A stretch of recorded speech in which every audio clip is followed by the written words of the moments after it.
Hi, everyone. Thank you for joining us. We are in our February T5 NAC meeting. So we'll start with roll call. I'll begin. Kelly Semrad here. Eugene Chicardo, President. Commissioner Bonilla, and we got Bob Olson on virtual. Testing 1, 2, 3. No audio. Hey. Can we make it a little louder so that you can go see something? But Bob, can you? Oh, we're on. Okay. Yeah. Hey Bob, can you hear us?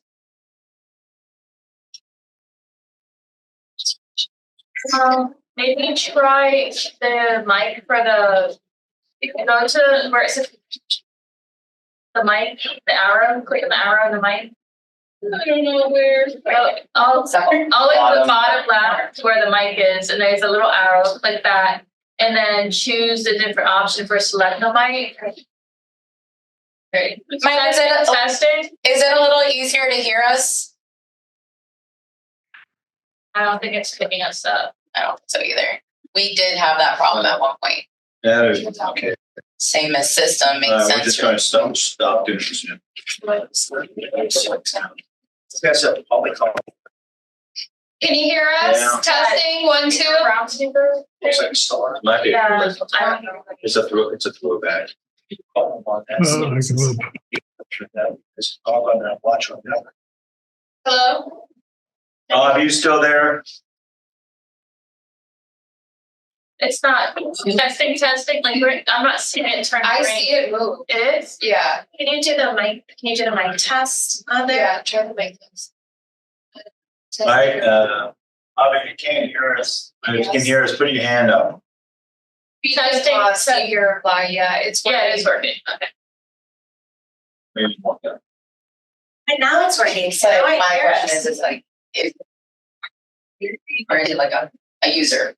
That's working. You know what I mean? Like, so maybe it just be on his end. Okay, so great. You only get 30 seconds, so. Okay, so if there are guests, could you guys please introduce yourself and what you think? Thank you for joining us. I'm Gary Rogers. Eugene told me to show up. Awesome. Good job, Eugene. He's going to ask for a couple of things, Charles. Yeah, I'm a Florida Trail guy, so I don't, Yeah, I'm the trail coordinator for the Central Florida chapter of the Florida Trail that essentially runs through East Orange and East Settlement. David Salem, Commissioner Bonilla, asked me to join you. Assist with or illuminates or great. I want to recruit him to be on the board to help represent Christmas in the East Side. Then we want you to. And I don't, what's your background? Who are you? Give us a little background. I got to figure out who these people are. I'm recently retired. Most recently, I was the CEO and president of Goldwood USA, which is the subsidiary largest winter manufacturer in the world. Before that, I was vice president of sales for Siemens Power. Before that, I was part of fossil energy for Siemens Westinghouse. Did about 20 years in energy. Before that, I was involved in all kinds of human services, including as part of the child protection team here in Orlando, working with multidisciplinary team law enforcement to look into some of the most egregious child physical and sexual abuse cases that you have here in the Tri-County region. So that's my background. Human services corporate. Okay. And currently you're on the Christmas. Yeah, in fact, we couldn't come up with a forum last time. I'm kind of a person in waiting to be vice president of the Christmas Civic Association. Okay. Is that one Bobby and all them? Yeah, Rob Wadley's now the current president, so I'll be coming behind him to assist with the things that we're doing for that civic association. Absolutely. Thank you both for coming. Thank you for your advocacy and all that you do. The trails, I've seen your pictures many times, and thank you so much for all of your work in the social world of very scary, dark issues we have. Thank you. All right, so we need approval of our minutes. We don't have any public comment. I don't see anybody. We will Can we have a motion to approve the minutes? If everybody has approved, or if everybody has reviewed the minutes. January minutes. Would you like to second, Sarah? Thank you. All those in favor? Aye. Aye. You know what, did we have a quorum? Did we? We don't really need a quorum, we don't. No, we're not voting. Yeah, we're not. We're not voting on it. Just All right, okay, we have, considerations of addition, so minutes are approved, consideration of additions to the agenda. And I'm just gonna update on the two things I was asked last month by a couple citizens to try to work on, so I have updates to that. Okay, so move that to the end. Okay.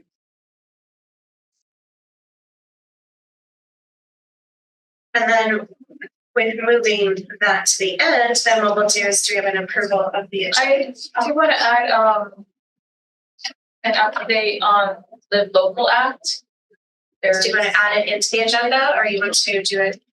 We could add it after the incentive initiative as New a business? report or update, or new business, either one. How about we add it to new business? Okay. The local act and local act. And I want to add something about the Florida Trail. There's 2 big points, one about a sign and then how to apply for grants.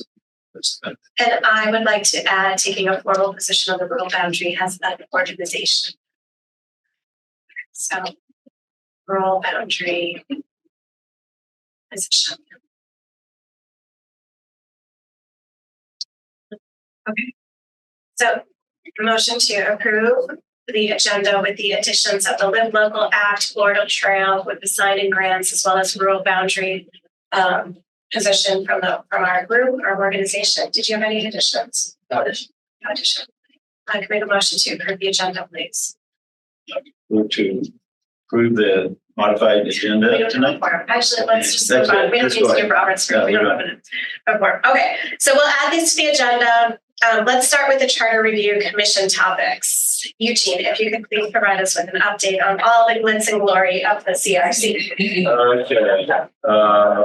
Okay, we had a CRC business meeting yesterday, 6 to 9:30. Got done actually quick. Monday. What? Oh, Monday? Oh, okay. Yeah, it was like 2 days ago. Sorry. I haven't stopped. It's been this. So I should probably, I hear the agenda. Stephen, are you familiar with the CRC and what that whole process is? Charter Review Commission. I have passable knowledge, but none. Okay, so every 4 years, according to state statute, we get a county constitutional review where the commissioners appoint 2 and the mayor appoints 3. It assembles this large committee of approximately 15. And so the citizens get the opportunity to bring initiatives to this commission to say, I think that we need to have access to our county constitution and it should be amended. They provide the proposal, and if it's picked up by the entire commission and it can make it into a subcommittee, citizens have the ability to amend our county constitution to represent our current needs. So some of the examples that went into this year's were things like a permanent funding source for affordable housing and putting it into the county constitution, or we have a rural boundary where you draw a boundary to prevent continued urban sprawl moving out. So these are citizen-led initiatives that if they pass, then citizens get the opportunity to vote on them in the general election. So which was like in Slidell Forest, we had that in the last elections cycle, or the right to clean water was in the last one. So that's what it is. And Eugene is our member appointee, one of them for our, Chuck is the other D5. for our district. So I'll reverse it. Instead of petitions, we brought history and current status of all of our different charter things we're working on. Instead of petitions, we didn't do anything because we didn't have a quorum on purpose, because one of the D5 people walked out on the meeting because we had a 2-2, and the 2 was going to vote against us, so we could break the quorum. So one person walked out, so we didn't. 2 of our And votes. that's Dottie's. Yeah. Her committee seems to be having the most trouble. She is having some issues trying to run meetings effectively. Board this should not have been hard because we finished this work up between Chuck and, What exactly is it, to lower the number of petitions that are required, or what? well, we did a couple of things. We took out about 50 or 60% of the verbiage because the way that those history, 2012, we had a petition that actually successfully went through to give sick leave to the workers in the tourist industry. Government, we were preempted via through the state government, but there was a catch within that. The original charter, which said the BCC, if they did not give a motion to approve, then it would die, and it did die here. And that's what happened. We cleaned that one up.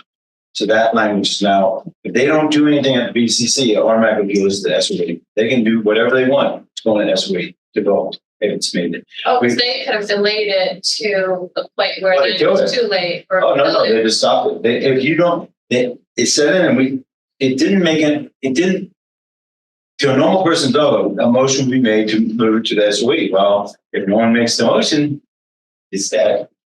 So so that's what happened in 2012. It died. So we fixed that language. We brought down the threshold from 10% and 7% of the total election voters of that year down to 3 and 5%, which still is greater than if we did the last presidential election percentages. So Chuck and I we worked out the numbers. The 5% is actually higher, but it brings it down to like 45,000. We changed the proportion of the districts that have to meet that threshold. It's not every district anymore.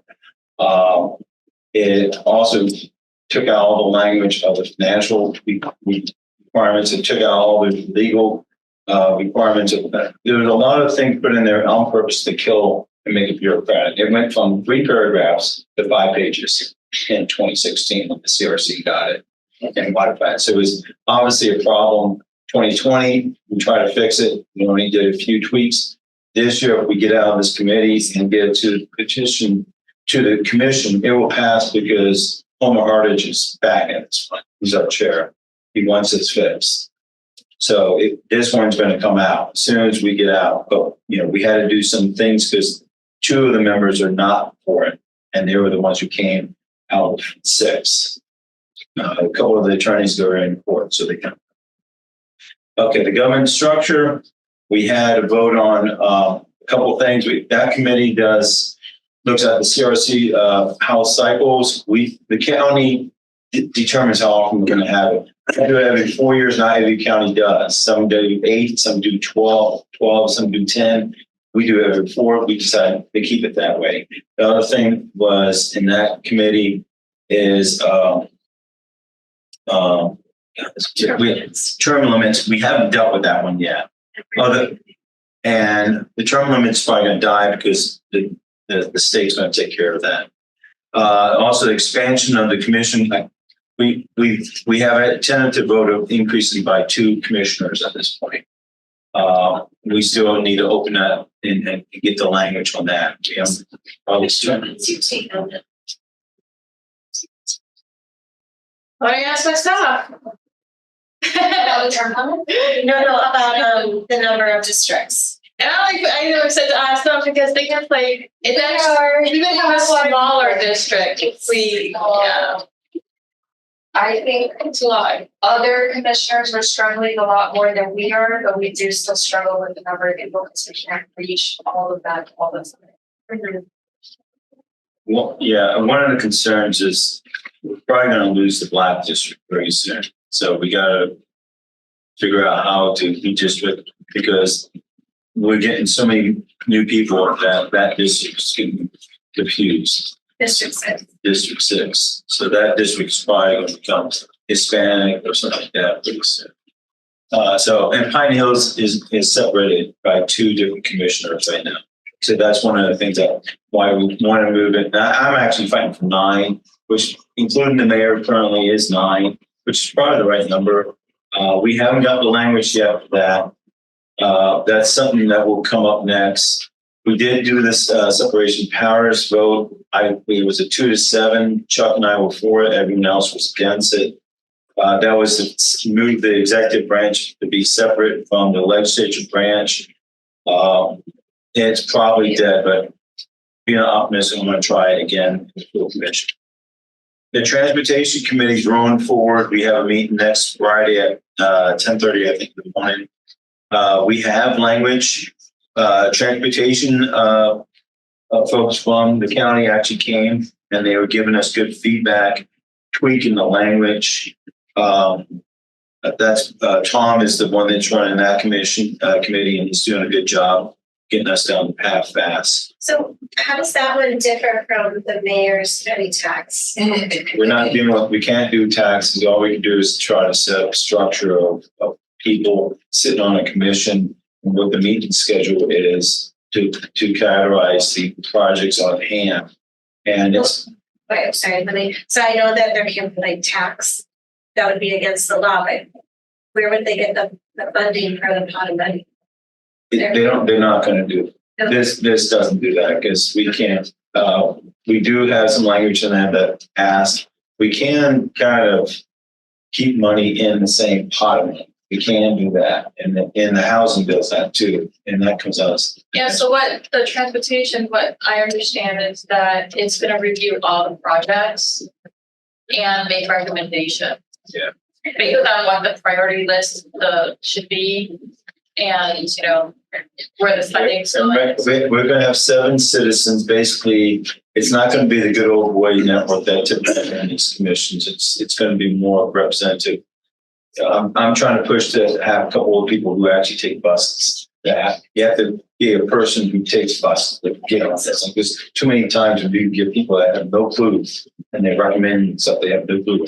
So I really would like it. He had like this task force that was going to oversee. Is this going to oversee the task force, or would this be? This is a charter. So it's going to be. This is a charter. So this is separate from the mayor and everything. This is going to be part of the constitution of our county. So it will have potentially more power than this task force. So I think it would come afterwards, having more. It's the last stop for the commissioners, from what I understand. So let's say the penny tax gets passed, the oversight for that is going to review it. We also have other, like we have the NPO Metro Plan. We have also Central Florida Regional Planning Commission. yeah, we have all these other agencies who also have priority lists. So all those lists would be reviewed by this charter committee. They would be a hub, like a hub. Yeah. To review everything that's coming through before the board does anything.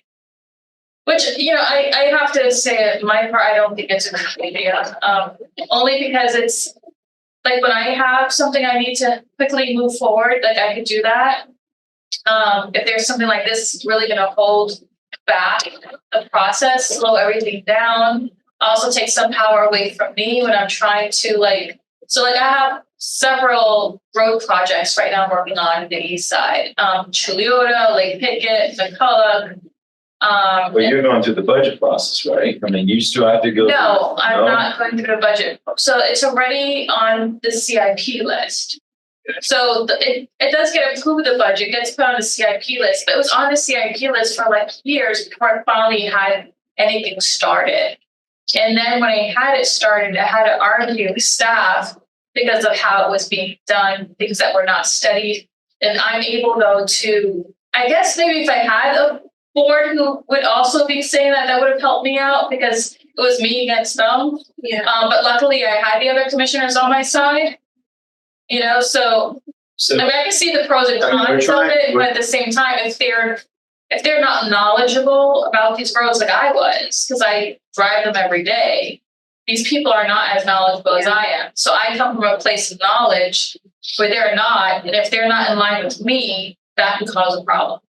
Well, I guess the Question for you. I mean, having a board of people sounds like a really good idea, and have people that are actually affected by whatever modality of transportation is.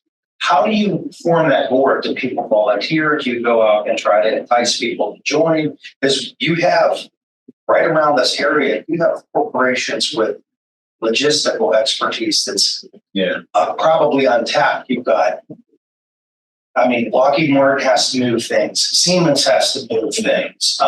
UCF has their little area that they deal with. So you've got, I mean, you have professional PhD level logistics people in industrial pockets. This is meant to just be a civilian type citizen. The problem that we have, I think we have is we have too many professionals that have too many connections to the industries and too much money connections. And when you see some of these boards operating, it's too much of the good old places. Like the people you just mentioned are not sitting on these boards. No, none of these people. But the reason I mention them is because they have absolutely, they don't have any really connection, or there's no, maybe there's some tangential I connection. mean, there's nothing to stop them from putting their name. Yeah. The way we're going to do this is going to use. Don't. They gotta know, they have to know that they're wanted. Do you know what I mean? It's Yeah, like I mean, there's going to be, the way it happens now is we have tons of boards out there. Yeah. And there's openings, tons of them. And you can put your name in, apply for them, they have applications, and that's where this is going to work.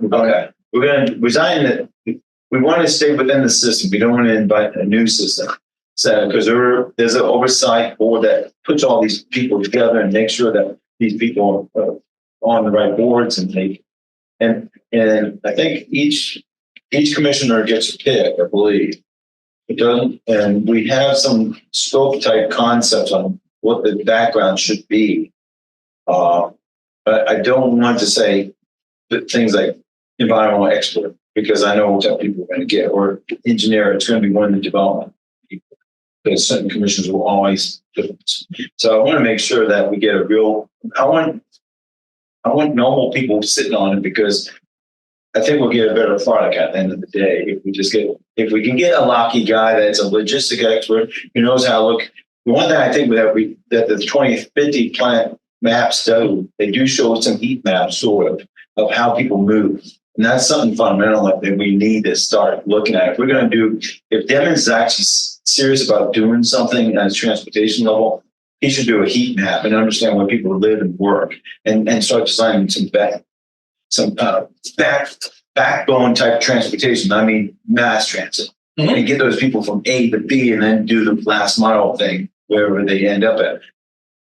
Roads, I would never vote for the roads, because we can't build enough roads to settle this place. We're limited at 6 lanes right now, and we don't want any bigger than that. 6 lanes is insane. Yeah, 6 lanes is the max, otherwise you're safety issue. DOT, that's Florida DOT rules, which is physically big enough. Yeah. And I mean, we just can't keep on building roads. We have to start actually acknowledging that there are intersection fixes and all that, but if you want to do that, that should be a separate pot of money. But mass transit is something we seriously have to start addressing in this state, in this county. So here's what I will say. Okay. I don't think that sales tax is going to pass. No, I don't think so either. No, There are too many economic issues going on with the everyday person that's not fair. That's a regressive tax. Even when he has like, I'm a mass transit lover, I'm not voting for that. It's not dedicating the funds to mass transit. It's all going into roads that we break with overdevelopment the second that we build the roads. One of the things that we're doing in the transportation committee is we're verbalizing this, because we know people are watching us. A lot of times when you do these committees, when you do the CRC thing, the elected officials are actually watching. Some things actually come out of, even though it might die in committee, it will continue its life and move to the next level, because they know that there's something going on at the charter. If it happens here, because the cool thing about charter review, it's the most direct democracy we have in this state, because you have a great ideal. You write an ideal to the comptroller. You get on the agenda. We listen to it. If someone likes it, we make a motion. Boom! It's now being studied, and every single one of these happened that way. We got the last one 2 days ago. So, and I'll talk about that in a moment. Yeah, let's move on. Okay, sustainability growth, the rural bounty got pushed back. All this, the planning division came back to harness and Maybe they, you could get Christmas Civic to help us out on roll boundary. well, what happened there is we had Owen, who's from planning, talked to us back in September, gave a good presentation on Vision 2050, talked about how the comp plan works and how the vision is going to come in and fix this. And we're all, okay, cool. And then we went on continually trying to deal with the whole mapping issue. And initially we were going to set up a committee, and this is the history of it. We were going to set, based on Lee Constantine from Seminole County, he told us that we needed to go study maps. And then after that, The use of the current boundary works. It's the rural boundary is dysfunctional, unfortunately, because they did not keep it up to date. it's a good map to use, start with. It is, but it has some major flaws in it. And we're not allowed to really use maps on a charter. So and if they had actually listened to what we had said in the committee, we made it really clear that if there are standing flume maps, if there are agreements, then this is not going to supersede it, because we can't, we're not going to do that. If you have rights that you built up over time, then we can't take those away. We know we're going to get sued. So we tried our best. We used the rural boundary because that's the only boundary that we have. It's not up to date. It hasn't been changed since '92. And they have all this stuff in Popka, Garden, all the people that came to the meeting Monday night. They don't understand what we're doing because the biggest Well, the thing map is has been Tell me updated. the background on it, because you're at the height of what happened. For David and listeners a little bit of it. So back in July, I submitted a rural boundary, and that rural boundary was going to be drawn. The suggestion at that time was basically at the Econ River. And then the west side of the county started showing up because having all sorts of growth problems in Horizons West. And so they started showing up and saying, we also need something out here. And then the rural settlement people started coming in and saying, like, every month we're down at the BCC trying to protect the rural settlement, even though it's supposed to already be protected. So we need it. So they wanted to draw. So we looked at places. They voted to put it into a subcommittee. It went into subcommittee. It spent almost 7 months in subcommittee. They worked really hard. They got this 75 words together for the ballot language, and it came out to the general CRC on Monday night. Prior to it coming out on Monday night, Orange County staff, Deputy Administrator John Weiss submitted a 22-page memo. which has errors in it. Yes, to the CRC, and he CC'd all of the municipalities in Orange County that have joint planning agreements. A joint planning agreement implies that there is an urban service area boundary, but there was never a rural boundary on the other side to stop it. So they could just they were looking at the rural land as kind of like empty space, like we could take and grab and take and grab. But if you put a boundary there, now they can't penetrate that boundary. So now we've made the land in a finite supply instead of an infinite supply for them to keep going. So all of these attorneys show up on Monday night. The people are completely caught off guard because this memo went out on Thursday evening when Commissioner Bonilla was out of town. So there wasn't even anybody to be able to really dig into it and start, looking at it. So then that happened on Thursday night. Well, actually, that happened twice. The 22-page went out Tuesday night to the entire. It had bad flaws in it. The label, and I don't know. It was on the ninth. The ninth. Okay, so it came out on the 9th, and it had flaws in it. And our attorney jumped on the phone and talked to planning and said, "You got flaws in what you're saying," because he was making it sound like we were doing a takings. We were going to come in your city and we're going to take your land if it's outside the rural boundary. It's like, no. If you have a city of Apopka, a city of no, we're not going to do that. The county checkerboard stuff, yes, we're going to maintain the land use of that. The big thing that this whole thing does is it says anything outside that urban service area, we're going to maintain the land use type of that, just like Seminole County does. Which would be rural. Which would be rural at this point, but it's 80% vote to change it because we want to make it tough. Because let's say Jerry's a developer and he wants to develop East Orange County and he wants to put something out by your house. Well, and we want it to be tough because Right now, he just needs a simple he just majority. needs a simple majority, and that's not hard to do. 97% of the votes that come out of the BCC, at least from 2012 to 2015, when I did the math, 97% 5-2. That's why I went to 80%. That was me saying, no, we need to go above that because we get 5-2s all the time. We need to make sure it's one less. So the threshold is higher. What that does is, to me, if Plan wants to do something with Jerry's going to have to really make a great case for this. Plan's going to have to make a great case and also show everything that this land has. Does it have a JPA? Does it have all these? Does it have a flume? She should be informed what she's voting on. Right now, they don't necessarily show everything. So some of these lands, and if they had listened to me, the checkerboard, if you look at Apopka, Wintergarden, they all have white spaces inside the cities. If it comes before the board, I guarantee those things will come and pass because they make logical sense. In the winter spring situation with Seminole County, they first did it in 2004. They had 3 cases that went to court. It was because they had divots in the Winter Garden, and what they did was flatten that line out. And that line was really long. Let's say it was 5 miles. Now it's about 1.5 miles because now it's nice and smooth, and the city's smooth on that side now. They accepted that when they voted to give the land use to the city got the building. Once they vote 80% and say, okay, Apopka, you now can do something on this property, it's theirs. Just like a normal annexation.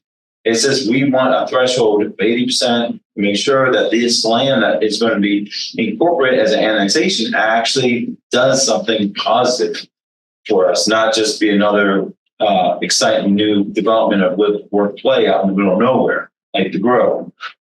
That would never happen had we had that 80%. And now we're stuck with $400 million. And that's, we're trying to get, what happens over time, if this is allowed to go to the voters, you're going to see cities much more dense. You're going to see a consolidation of all the land uses inside the cities to be city, not, you're not going to have the tax cow walking around in the middle of the city, keeping the rural tax shelter on it. But the argument beyond that is that it provides for, it uses then the rural service area as though how it's intended to be used, which is as a cost-saving tool. Yes. Because you don't have to build the roads, build the sidewalks, build the schools, because your population is in the urban area. So it allows us to use it the way that it should. And that's be what intended. Seminole County really impressed. Lee and Randy Morris both said, look, it has saved us billions of dollars in Seminole County. We can take the money that we saved and actually put it inside our cities and urban areas to actually do the right thing. Here we're struggling. We can't. She's doing a bunch of stuff out in the middle of the countryside. I mean, instead of fixing the Trying to roads, figure out how to get to the water. I mean, I'm driving home from Williston from a thing I do up there. The traffic is bumper to bumper from now Orlando all the way up to Claremont and Grove. It's bumper to bumper. I mean, that is, and there's 6-lane in Turnpike at this moment. They ain't going to stop it. And it's like, we keep on doing these stupid things that are just going to kill us financially. So anyways, that's what this thing, the last thing that happened on. Eugene, if we can just really quick while we're on the rural boundary, I know we don't have a quorum from this group. We don't really operate in terms of formality here. But we have to go through our list of board members because I think some people dropped out. Okay. So if we include the people who have been coming consistently, you do have a majority. That's true. Because we have to clean out the other people who haven't been showing up. Okay. Because it would be great if our group, like District 5 Neighborhood Advisory Council, took a formal position and would go to the CRC when it comes before the board again and actually say, I'm here on behalf of the neighborhood, District 5 Neighborhood Advisory Council, and we support this because, and we can prepare a statement and do it. It can't be Eugene or myself. Eugene's on the board and I'm the one who proposed I can advocate for something. the thing. So Lewis, you're here. And you're a member of the board, the committee. Would you be? Yeah, the next, It's Monday night, 6 o'clock, third Monday of every month, right? Oh, that's they changed. canceled. We the changed. next one. The 29th is canceled. March 18th is the next one. But they cancel it. Yeah. The February one. February The one's canceled. leap year, the leap year one, they canceled. Yeah. The 18th is going to be the next one, March 18th, At 6 o'clock, it's in the BCC chambers. which is a Monday, third Monday. Right. The change. Yeah, that room right there. Yeah, so that's when we have a sustainability meeting next Friday at 1:30 in the afternoon. So We'll wait, probably be bringing this forward. when is the rural boundary going back into subcommittee? When is the subcommittee's meeting? That's Friday at 1:30. So Friday. Yeah, 1:30 next Friday, Two, March 1st. I'll give you my work. I think it's 1:30. I think it's 1:30. I have one. the rural boundary, that is something to get Christmas behind as well. Yeah. The other thing I came to the sustainability committee, which was Val Anderson of Split Oak brought forward to protect parks and conservation lands as they were bought. So that did pass. It's going to the sustainability committee, and we're going to develop language. So there is a pushback. A couple of the members saying that like Cypress Grove has pre-exemption, has agreements to put the road through. I don't think that's true. I've not had time to talk to the head of parks yet. I don't think that's right. But so I'm pushing that because I'm sick and tired of seeing our parks and conservation seen as a cheap place to put a road. So I will say that did come from an appointment of District 3 Commissioner, whose district that is in. Well, that was Myron. Yeah, that's what I Is thought. Tom Callan, who said that he's the appointee of District 3, Mari Reeby. Oh, yeah. And so if he is saying Tom, that, no, it wasn't Tom. It was the other guy. Mark Arias. Mark Arias said that. Who was Tom? Tom.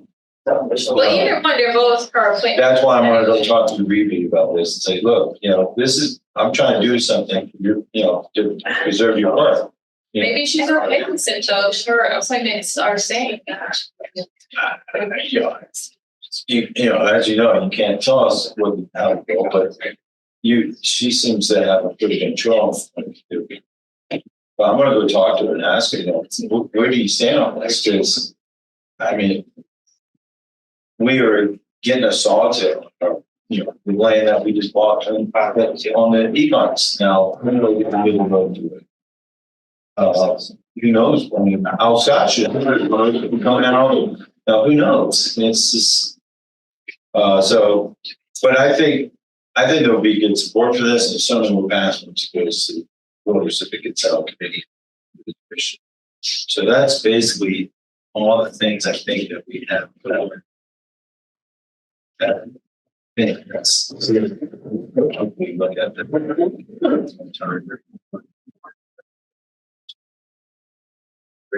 Road back in like 1920s or across the or that's actually the first time.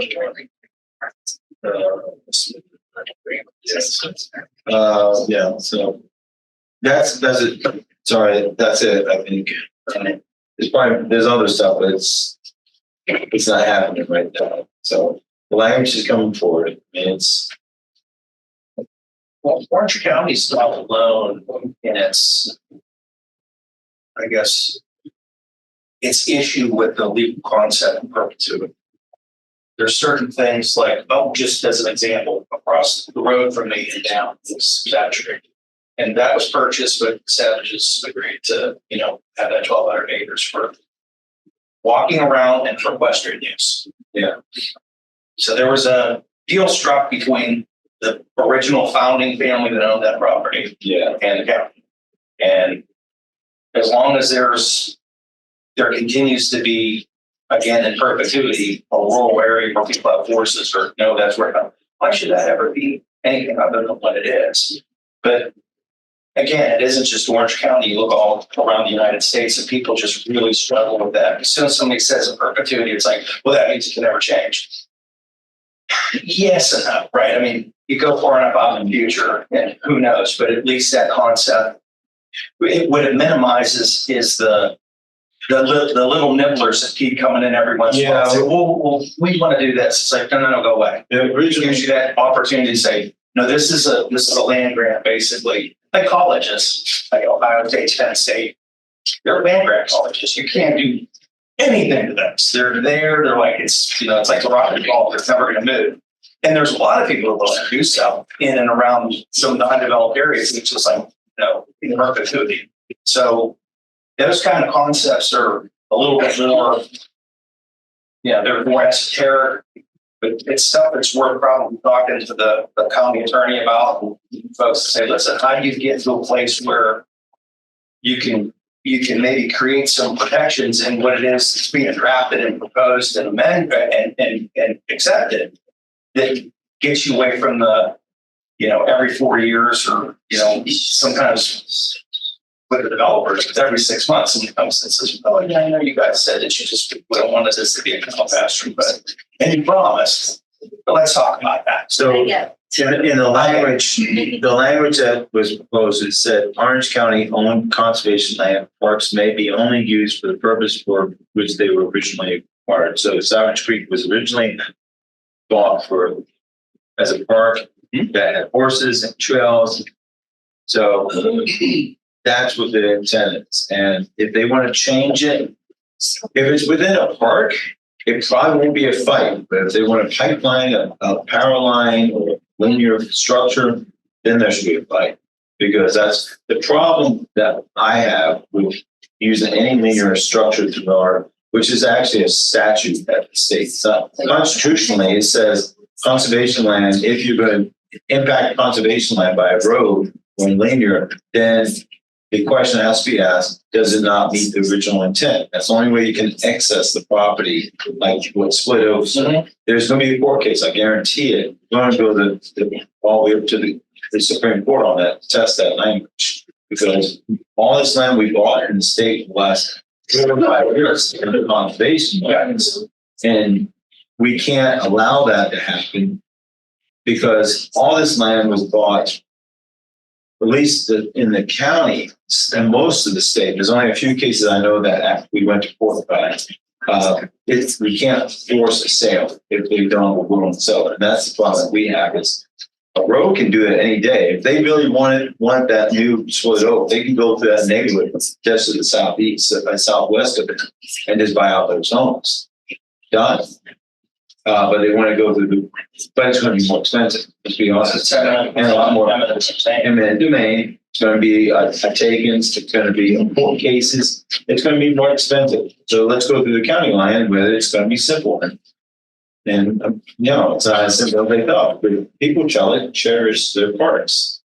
And I have to say, Orange County does a really good job. As a park commissioner, I look at the parks and I see what the cities are doing. The city of Atlanta does a terrible job. They have no money to buy parks. We have a park impact fee. So They have not changed their impact fee since 2004, and they give it like a 70% reduction to development. 2004. And I just went through a whole financial thing last year that looked at the next 5 years. And Orange County, the way they say is, okay, this is how much we're going to need in 5 years. Let's back and make it a step rise from a tax standpoint. So you're not going to get smashed in 5 years. It's going to slowly, gradually get up to that point. So it's a very planned thing. We have standards of how we buy parks, how many square feet per person gets. We have a huge backlog on District 1 because the previous commissioner not buying any property. So now we're struggling trying to find 20 to 40 acres because we have some larger parks, which you have to find a willing person for 20 or 40 acres in West Orange County, which is nearly impossible. We haven't found it. Just for a quick side note, we have to look at Vision 2050 because the way it's written, the developers are telling me that it means that you have to concrete like the entire parcel. If you're in the urban service areas, or like you have to fill in the entire parcel with development, no green space. So that doesn't make any sense. So we have to make sure and just review it and make sure. The exact opposite of what Vision 2050 is trying to accomplish. I actually just had a talk with them today because that also included going up to the sidewalk and not leaving any space for any trees in order to No. provide shade for the sidewalk. No, they're trying to throw So in. I told them that has to be fixed, and because what I explained to them was like, you can make policies, but until you actually start putting it into practice, you don't see what the issues are. And I just happened to have a land use case come up on Alafair Trail, trying to use the standards of Vision 2050 and finding out that, okay, so now you want to use the standards, but there's already trees lining the sidewalk. If they use the 2050 standards, they'd have to tear down all those trees that are currently providing shade for the sidewalk. And there would be no room for any new trees. So I was like, because that was like 8 feet, I think it was 8 feet, for the sidewalk. So I was like, we can't do this. So I told them they could have 15 because they wanted to do 8 feet. Our current code is 25 feet.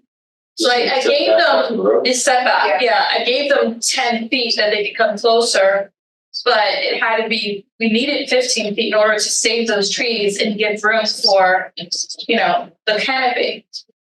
So our new Vision 2050 would not allow for any canopy. So we're all gonna live in a concrete. Yes. We can't go out with no trees. But- Yes. Well, the issue right now is, Yeah. well, the issue, To walk in the shade of the buildings instead of. but the issue right now And there's is no shade of the building, sorry. Yeah. But like, so I they're actually have jumping the the boat. That's GPS, the problem, because there's no orange code yet. We haven't developed the code yet. but that's still, That wasn't part of their code, this is part of the requirements of the plan. yeah, so The plan they is do kind of have, conceptual, and they're not. no, but they have the setbacks. Setbacks are in The setbacks are in Vision 2050. Now, as a board, you can do variance. You cannot do variance. But if the requirement is 8 feet, I can't come in and be like, you have to do a variance to get more feet. Like, it doesn't work that way. It's more like you have 25 feet, you have to ask for a variance to do less. We can't go the opposite direction. So, I guess I get what they're trying to do is cityscape stuff, I guess. Yes, yeah, but they're not leaving room for walkability.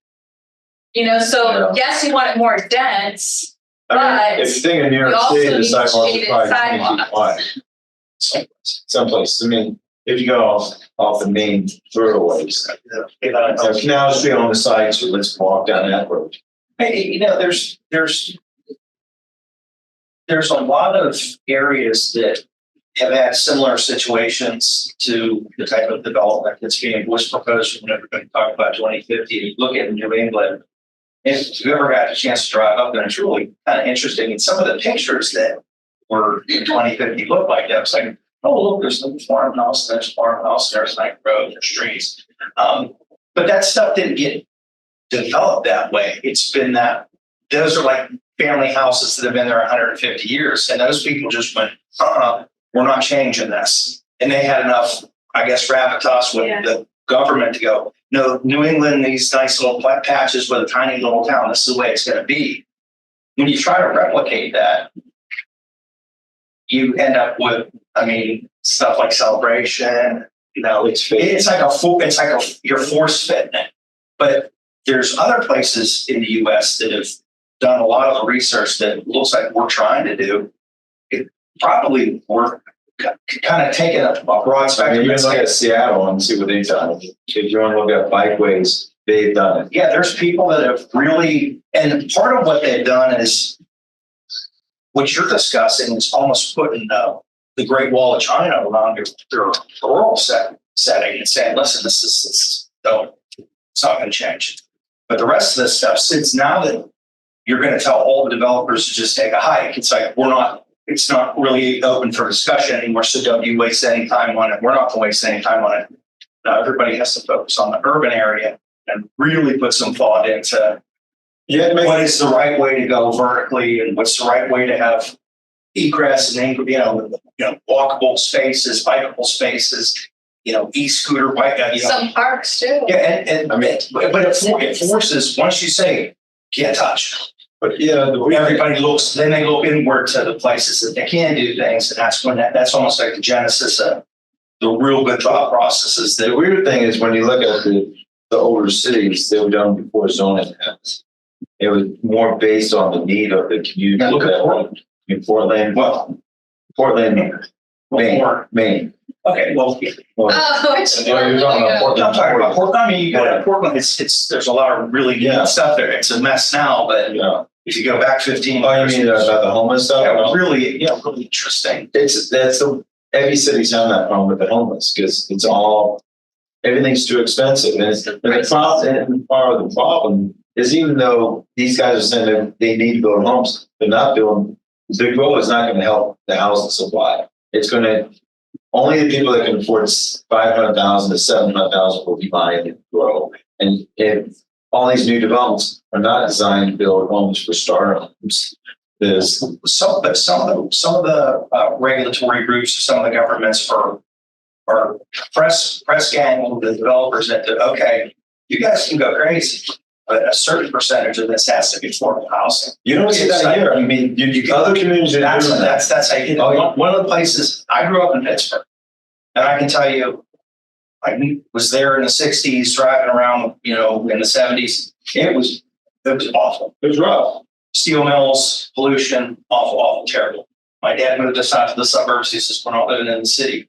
But when the industry collapsed, they didn't have any other choices. So they started doing things like rails to trails. Some of the best biking trails you can go on are in Pittsburgh. Yeah, They started building, Allegheny coming out. Yeah, and they started building Allegheny's on these the up. casino. and it was out of necessity. But one of the things that Allegheny County is as corrupt as they come, they said, we're going to mandate that you have to develop. If you're going to go live your dream, over by the Heinz, over to the old Heinz plant, you're going to turn those into lofts. You guys are going to put X percentage of, low income affordable housing. You're going to have to do it, or you're not touching that. And that's something they seriously need to do here. I mean, in Winter Farm, I've been fighting with a friend of mine who's a commissioner over there. Let's talk about that in the live locals. We're gonna come up on that, because we only have the room for so long.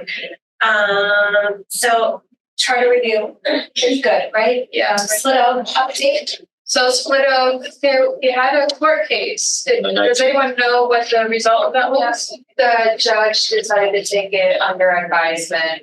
So at the end of after the hearing, some different both sides, the judge decided to go under advisement, which means that it's going to take more time to research the issue before issuing a decision. It's likely to come within 90 days. It's usually what it means when it goes under advisement, but it could. So this is the one about the state and the trying to weasel out of it, County and Orange County, so that court case. trying to weasel out of the Out of contract. the charter. No, they're trying to say. Out of the. Like, so let her go, Oh, okay. let her explain what the background case of this is. because there's a couple things happening. Right, so Osceola County is suing Orange County, basically saying that the charter. Oh, okay, wrong The court charter case, sorry. violates the agreement that happened, it limits their ability to make so for seconds within their county. So Orange County is limiting Osceola County's ability to make decisions about their land. Which is so crazy, because nobody told them what they could do with their land. We're saying, don't go through our land. No, well, Well, actually, it's a joint decision. agreement. It's a joint agreement on all of it's them. not their land, it's not our land, it's everyone's. It's going to love them. It's our land. It's a family affair and you can't just divorce. Yeah, so So both they had sides. a motion for summary judgment issued by Orange County, basically saying we both agree on the facts of the case. Let's just have the judge make a decision without having to go to trial. Osceola County contends that motion for summary judgment, basically saying the facts of the case are not very clear because they're limiting our ability to do what we want, and Orange County is saying So the court, we're not limiting your ability. So then there was a hearing for that motion of summary judgment, and that's what's currently under advisement by the judge. so is Osceola question the voters' ability to understand the question? Yes.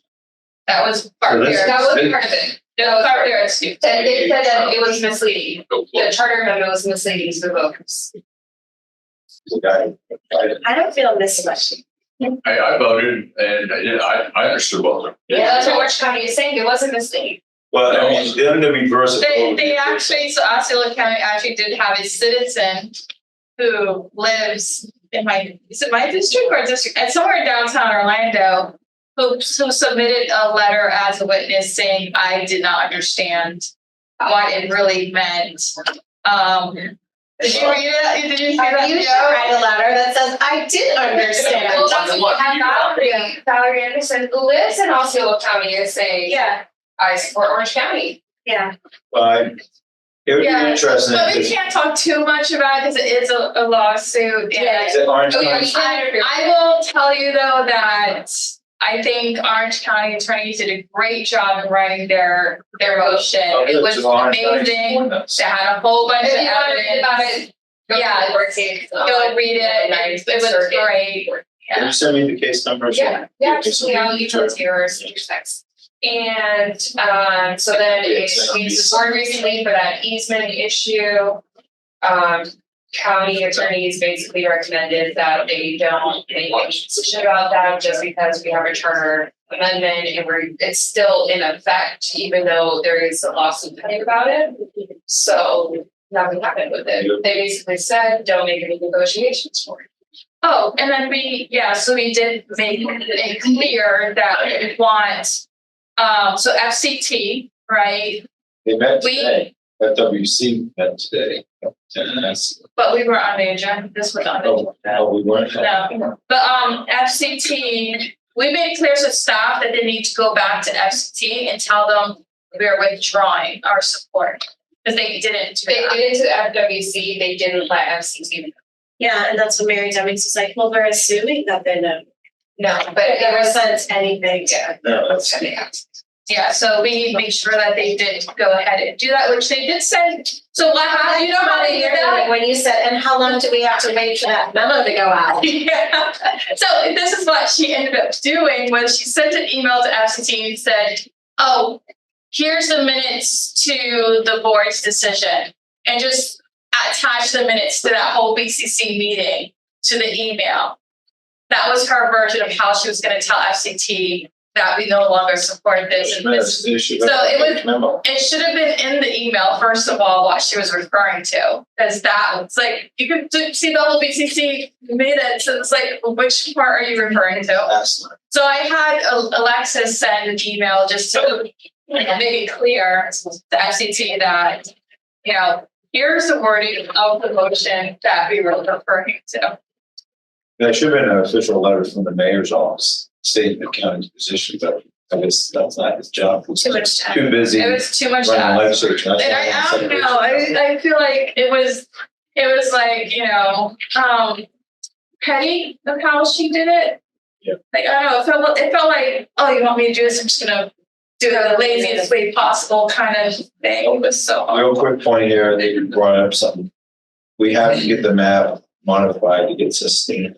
Sustenance. Out We of need it. map, we need map Yeah, 22 I bet. over there, we need sustenance. Owen has asked me that. So I talked with, Owen, I had a meeting with Byron today with, they were trying to ask if I support the project list for the sale tax, and I turned the conversation towards the end towards that.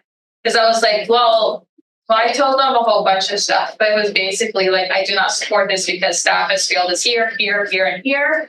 And until that systemic issue is solved, I do not support this.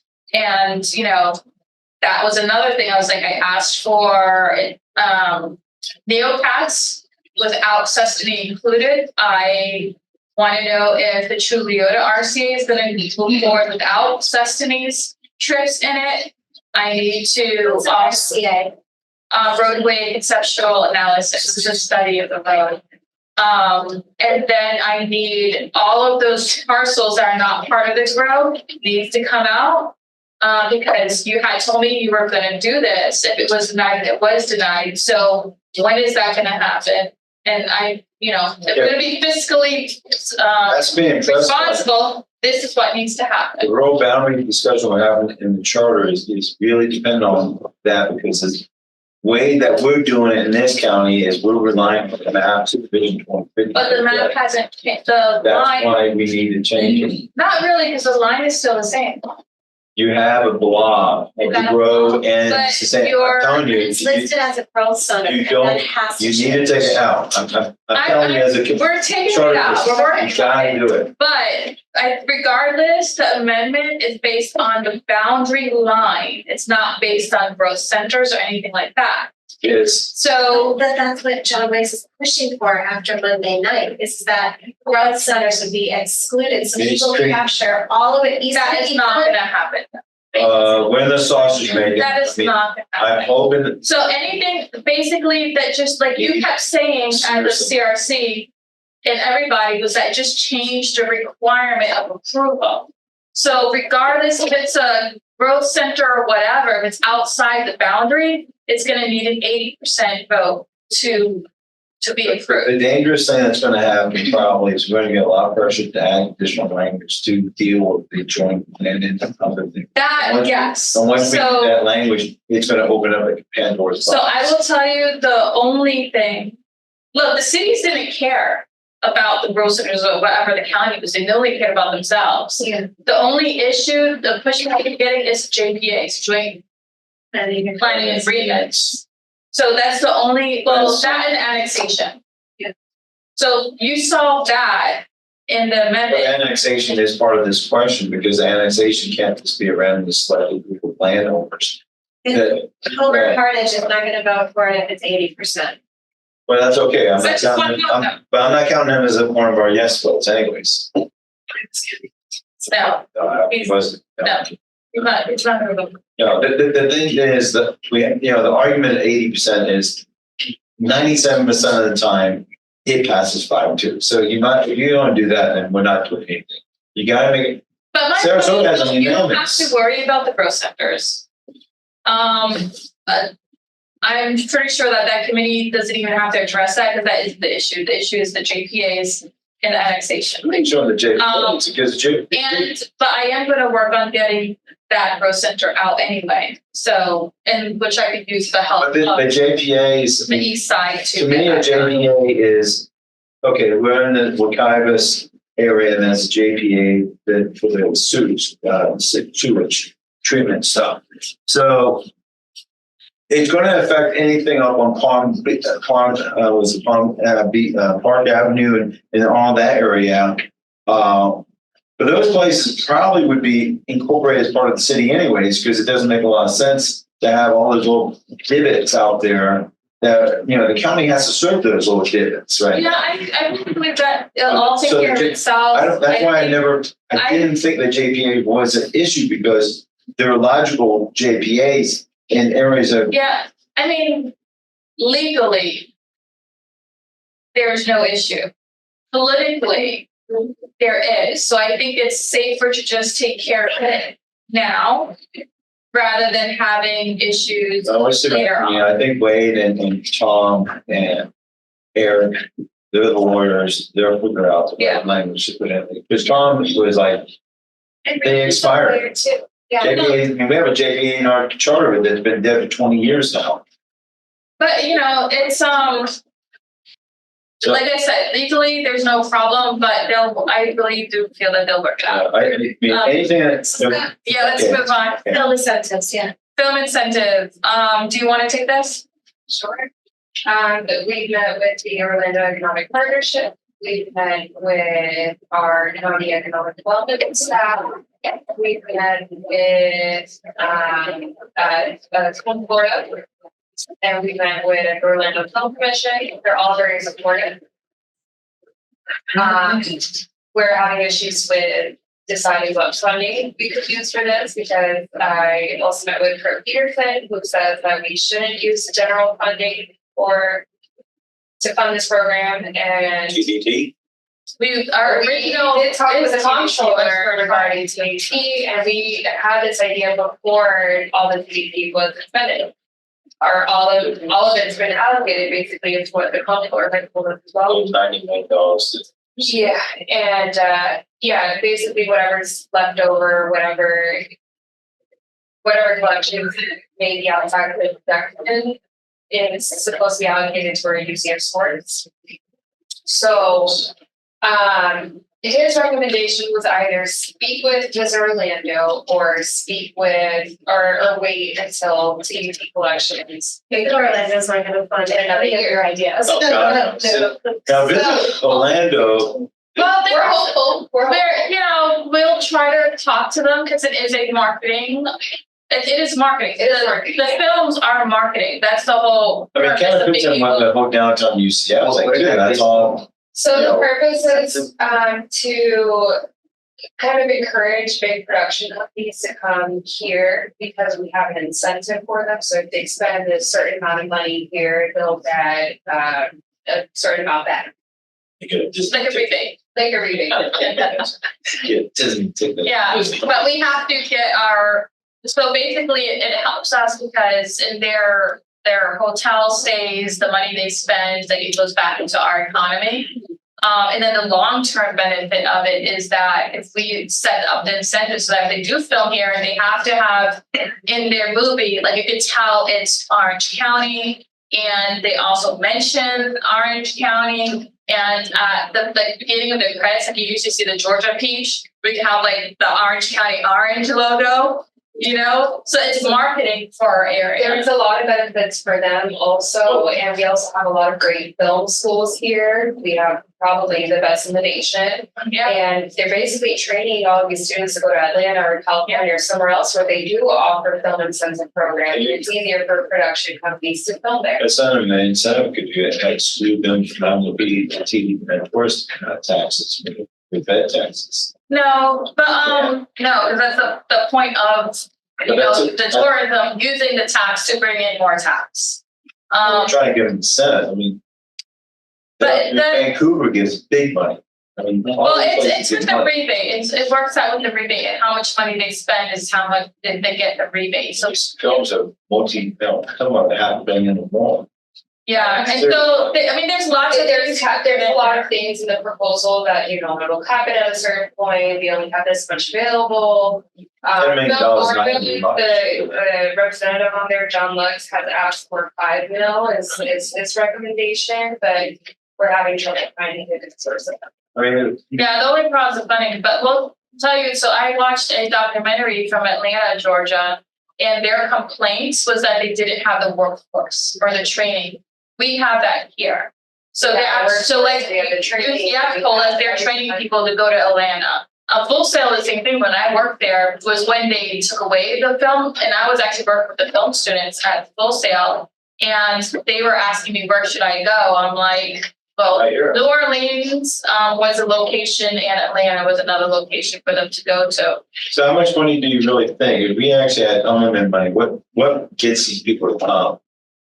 Well, then, Hundreds of millions?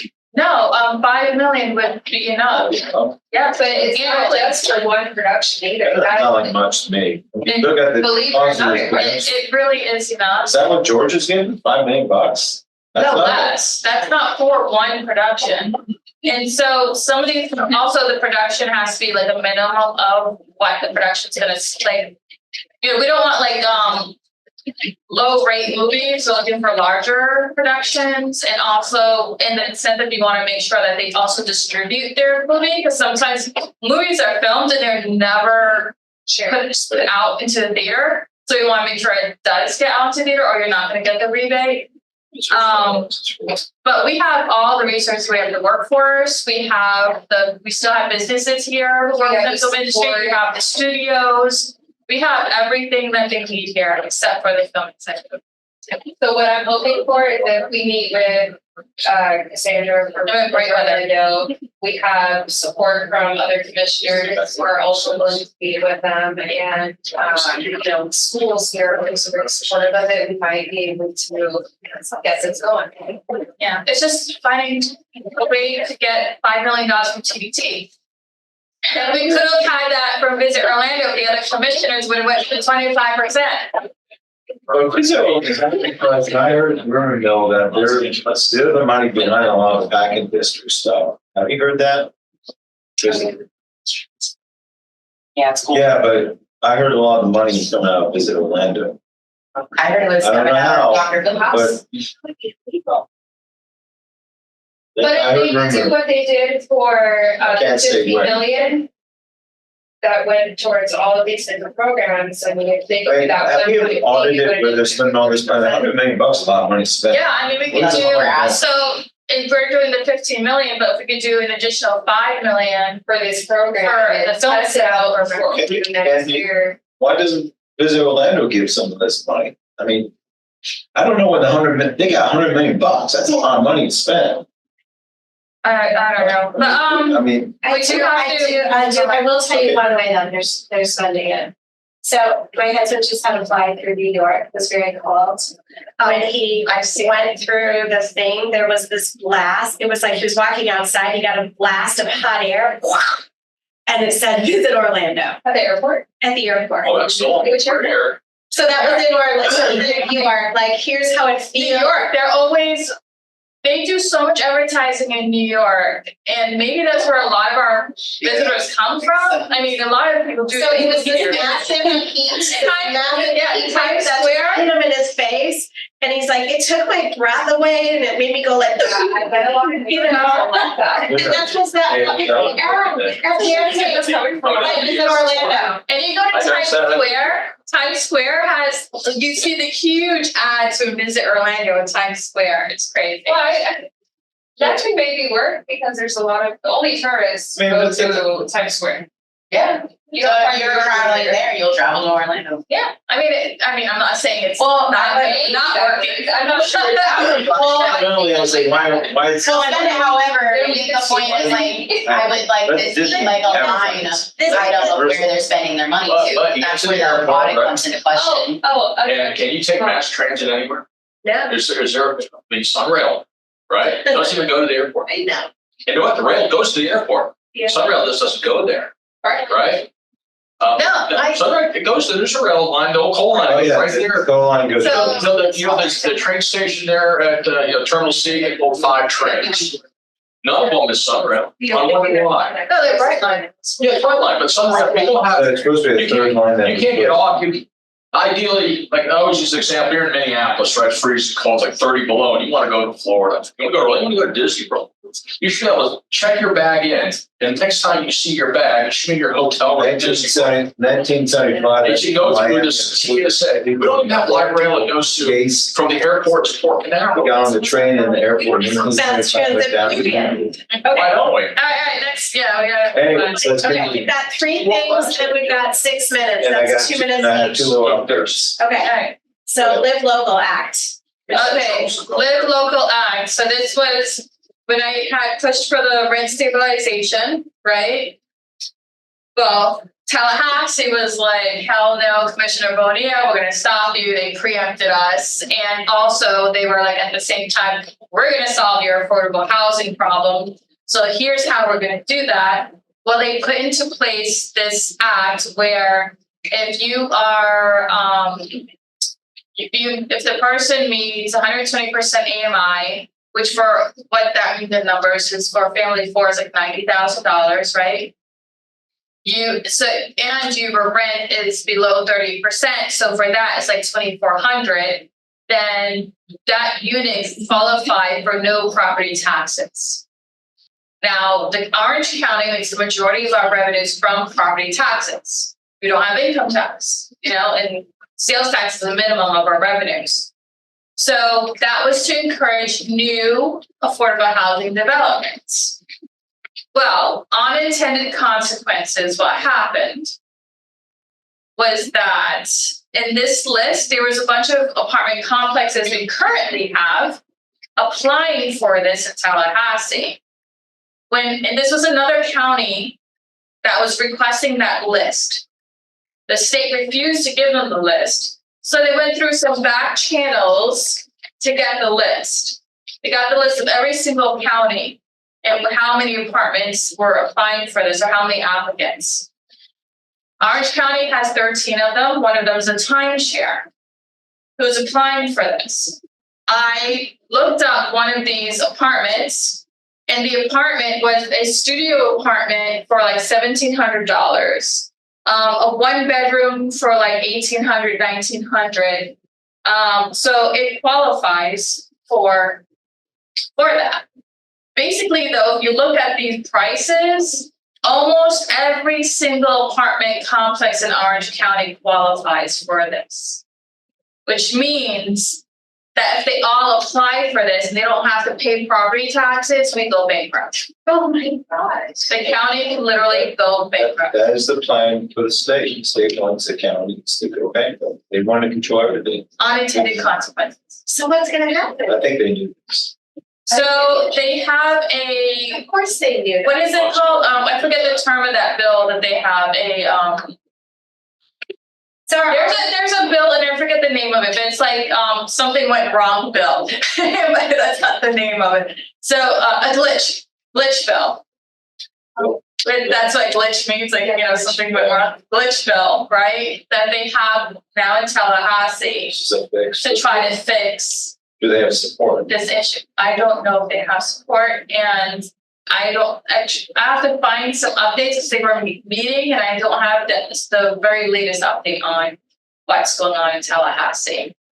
But I think there really needs to be a push from citizens all across the state, because we're not the only counties dealing with this. The ones who were actually pushing for this and discovered this whole issue was Pascal County. It's good. And Orange County, I brought it up at Tuesday night's meeting last night. The other commissioners did not know about this. The mayor looked at me like, what the hell are you talking about? How did you find that? From a Pascal County commissioner that I met in Tallahassee when I went to the meeting there. So the county didn't even have that list of 13 properties. I just talked to Byron today. He's like, we've been trying to ask them. So it's great that you found some other channels to get this list. Send us the list.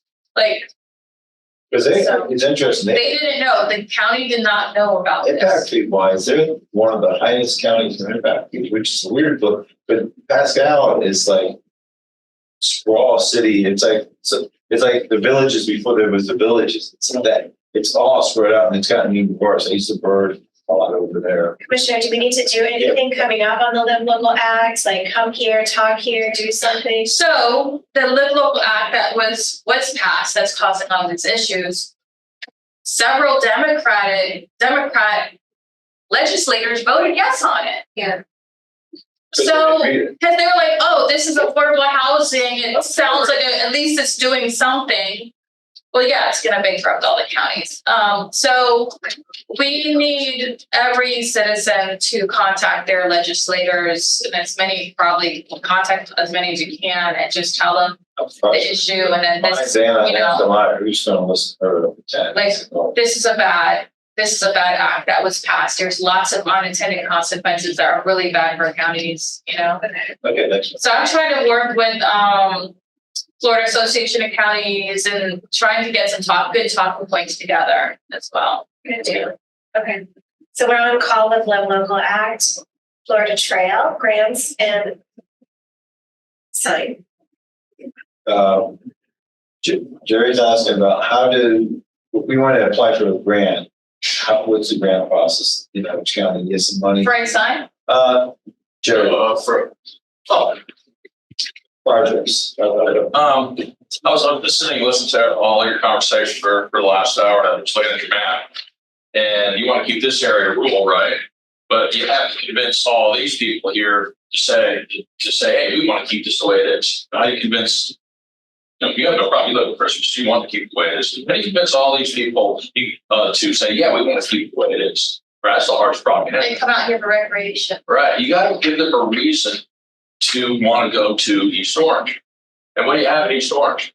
There's actually a world-class hiking trail through East Orange, one of 11 national scenic trails in the United States, designated by Congress in 1968, right? We have a trail, right? Nobody knows it's there. What is it? Florida National Scenic Trail. Florida National Scenic Trail. You don't know it's there, right? I've been on the trail. Yes. Right. A lot of people don't know it's there. One of 11. What else do we have in East Orange that nobody knows it's there? Bronson, like we're just talking about, Charles H. Bronson State Forest, shared with Orange and Seminole County. The orange side is the recreational side. Seminole County is the cattle side.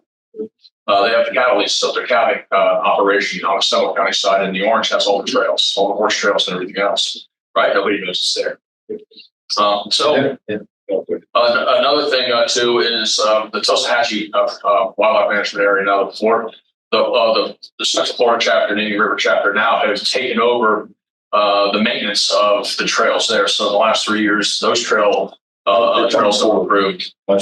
So what we're trying to say is the reason why they just didn't build a road through Split Oak is because when we went to the FWC commission meeting here downtown, down in Orlando, right? There was that room was full of people protesting against it. You have to give people a reason to say, no, we wanted to keep it nice. We want to keep it the way it is. So we have all these properties over there that people over here, on this side of the map don't even know it exists. So you got to be able to communicate that to give them a reason to go, wow, they go through each store. The simplest thing right now is the sign issue, because right on Christmas Road, that's one sign, but then enhancements of the trail, trying to make it, Chosa actually is a tough place to hike. It's really wet, and so there are things that we can do to try to make it nicer, but it takes a small amount of money. Seminole County in Econ State Forest has been really good working with us. They have paid for all the wood that we use to build bridges up there. I think it costs about $3,000 to $5,000 to build a 24 to 32 foot long bridge. And then volunteers like us, we're all engineers, so we engineer it. It's engineered stuff. But we need to do the same thing in Orange County, and we need revenue streams to try to build some of these things. Orange County's taking on the Pine, what's that new property? Pine Lake. They're going to do a bridge there. We offered to build the bridge, and they just buy the material, but they're going through the whole contract again. They'll spend $100,000 on something that we could do. We go for $500. Yeah, I mean that's it. Just we can't convince the EPD to do it. Army Corps of Engineers, this is doing No, this is not their property. We don't cross what they would be called a navigable. No, these are just little. These are green crossings. Like Christmas Creek, if you notice, we did build a new bridge there 2 weeks ago.